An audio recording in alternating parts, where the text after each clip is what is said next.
والله يدعو إلى دار السلام ويهدي من يشاء إلى صراط مستقيم.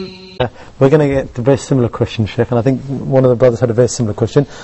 He says very clearly, can we perform Hajj unofficially without telling the government, or do we have to inform them that we're going to perform Hajj? And this is, he's talking about in the Kingdom of Saudi Arabia, of course, where they have limits. There are two things related to this question. Number one, is it haram to go to perform Umrah or Hajj without getting the proper permit?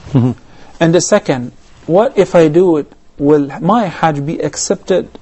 The first part is, yes, going to perform Hajj without getting the proper permit. Imagine that there are, for instance, 3-4 million employees in Saudi Arabia. If just a quarter of them receive their family members and they want to perform Hajj, so we have several 100,000 people, in addition to those who already have the permit.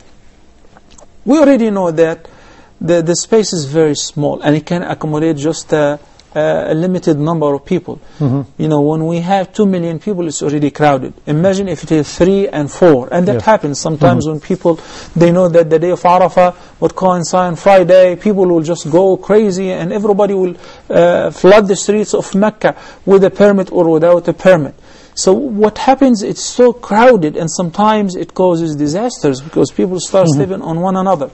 So this process, the organization process, is to keep peace, is to allow people to perform Hajj properly without getting offended, just to allow means of transportations, means of accommodation, and so forth. So this process is not to prohibit nor to prevent people from performing Hajj. No, rather, it's just to organize this process.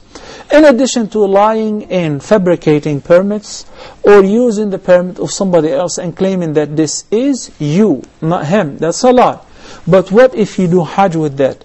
Will Hajj be accepted? Hajj will be accepted if the Hajj itself was done properly and you avoided فَلَا رَفَثَ وَلَا فُسُوقَ وَلَا جِدَالَ فِي الْحَجِّ. This answer is just for the sake of the truth. So that's why I stated there are two things. One which is related to lying concerning having a permit while you don't, or sneaking around. And many people, they wear the ihram and they go at the checkpoint and they return them.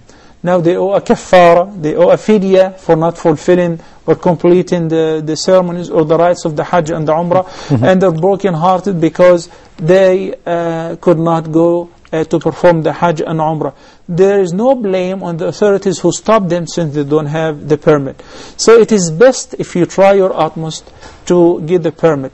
And especially for those who have done Hajj once, then it becomes even much more mandatory upon them to get the permit. It may be easier for those who have not performed Hajj at all, because this is Hajjatul Islam for them.